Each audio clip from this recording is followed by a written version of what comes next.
Taxes were brutal. Sure were. Could be worse. Imagine if we lived in California. Oh. You know, if those people like keeping their money, they might move here. Ah, shh. What if they find out how much better it is and bring their policies with them? Hello, Callan Diggs here, and today I'll talk about 3 reasons why Americans leave California. And where do they go? One answer may surprise you. Let's go to the map.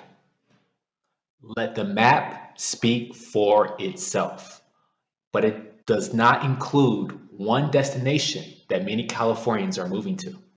According to Chief Executive Magazine, California is the worst state to do business in, a position it has held for most of the list's existence. California ranks 8th in combined state and local tax burden, forcing residents to kick in an effective rate of 11.5% of their income just for being alive. What did they get in return?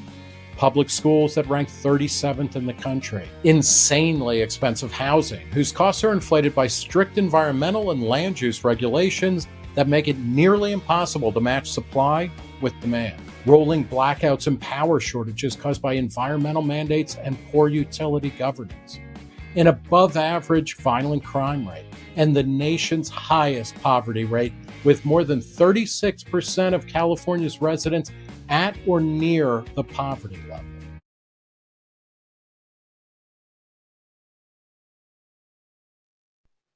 First reason, higher crime rate.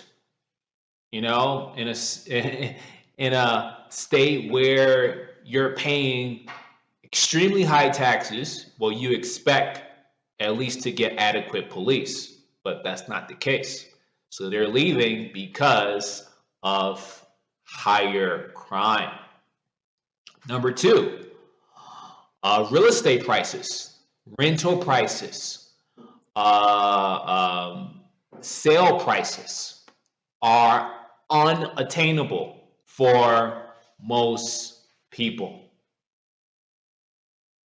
Number 3, rolling blackouts and energy shortages.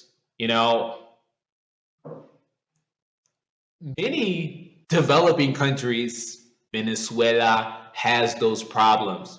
So when California has problems like that, yes, it will make anyone very concerned, which why they would leave California. Let's skip to the second paragraph. A rising number of former Californians are migrating out of the country altogether and instead heading south of the border.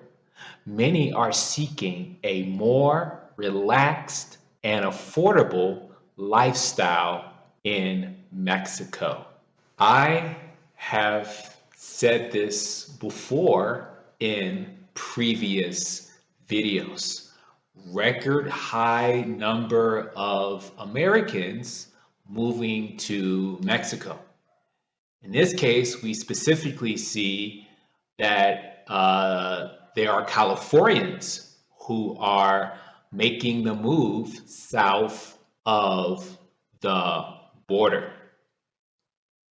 Now, this whole California exodus and some people, they go to another U.S. state for better living conditions. People typically bring their policies into another state. They might say this state is better, but this state is not like this. It's not like this. It's not like this. It's only a matter of time before they introduce their policies, legalize their policies in a new state, which are the same policies that ultimately discourage them to leave, or ultimately encourage them to leave California. Now, I'm sure some of them might have the idea to do the same in Mexico. However, they will get stonewalled. Here's an example. There's beach town in Mexico.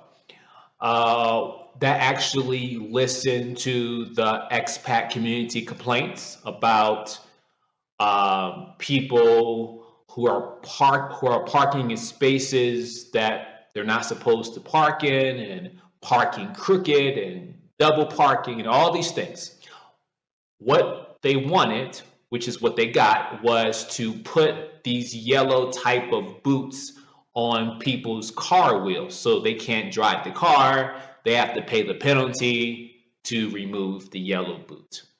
The problem is the Mexican government only does that to foreign cars, people from the US, Canada, because they know that in our culture, we have a history of fulfilling our obligations and paying our debts.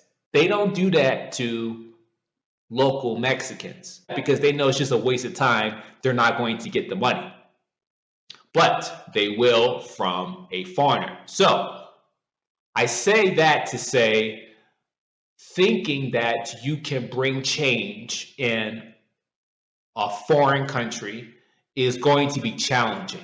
But if you are successful and get what you want, it's not going to apply to everybody, and it will often work against you. The last paragraph says, however, there are some setbacks. Many critics argue that Americans are driving up the cost of housing for locals and pricing them out of the market. We have seen that happening in many cities in the USA. And unfortunately, it is also happening in Mexico.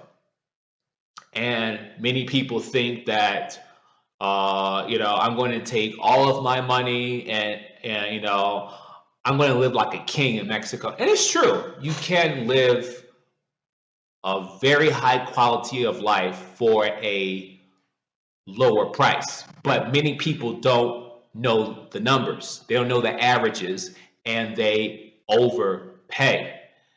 And unfortunately, that destroys rental markets. So the only people who win are the homeowners, but if you're renting, then renting becomes almost impossible due to the inflated real estate market as a result of foreigners overpaying.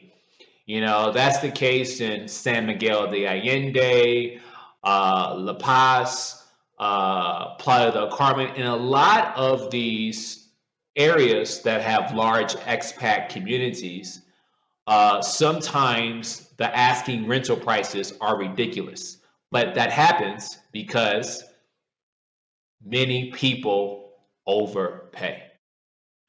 I'm all out of coffee, and that's a big problem because that's the fuel that gives me the energy to make you these helpful videos. Visit the link below and consider buying me a coffee, 2 coffees, or whatever monetary amount you choose. I hope to have your support, and thank you in advance for your generosity.